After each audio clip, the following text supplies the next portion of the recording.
Boss season 11ಕ್ಕೆ 4ನೇ ಸ್ಪರ್ಧಿಯಾಗಿ entry ಕೊಟ್ಟವರು ಸತ್ಯ ಧಾರಾವಾಹಿ ಖ್ಯಾತಿಯ ಗೌತಮಿ. ಮನೆಯೊಳಗೆ ಸತ್ಯ ಲುಕ್ನಲ್ಲೇ ಎಂಟ್ರಿ ಕೊಟ್ಟ ಗೌತಮಿ ಜಾಧವ್ ಬಹಳ ಬೇಸರದಿಂದಲೇ ವಿಗ್ ತೆಗೆದಿದ್ದಾರೆ. ತೆಗೆಯುವ ಮುನ್ನ ಈ ರೀತಿ ಹೇಳಿದ್ದಾರೆ.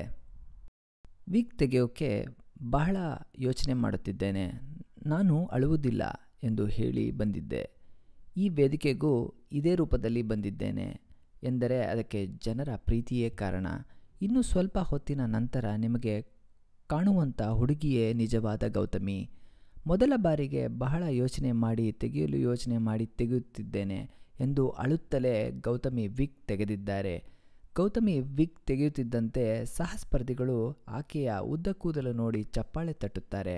ನನಗೆ ಈ ಅವಕಾಶ ನೀಡಿದ್ದಕ್ಕೆ ಬಿಗ್ ಬಾಸ್ಗೆ ಧನ್ಯವಾದಗಳು ಎಂದು ಗೌತಮಿ ಹೇಳುತ್ತಾರೆ. ಗೌತಮಿಯ ಹೊಸ ಅಧ್ಯಾಯ ಆರಂಭವಾಗುತ್ತಿದೆ.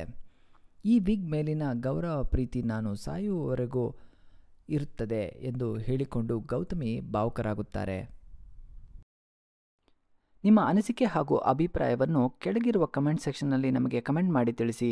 ಹಾಗೂ ನೀವು ಐಟೆಕ್ ಕನ್ನಡ ಚಾನಲ್ಗೆ ಸಬ್ಸ್ಕ್ರೈಬ್ ಆಗದಿದ್ದಲ್ಲಿ ಕೆಳಗಿರುವ ಸಬ್ಸ್ಕ್ರೈಬ್ ಬಟನನ್ನು ಒತ್ತಿ ಸಬ್ಸ್ಕ್ರೈಬ್ ಆಗಿ. ಇನ್ನೂ ಹೆಚ್ಚಿನ ವಿಡಿಯೋಗಳಿಗಾಗಿ ನೋಡ್ತಾ ಇರಿ ಐಟೆಕ್ ಕನ್ನಡ. ಧನ್ಯವಾದಗಳು ಸ್ನೇಹಿತರೆ.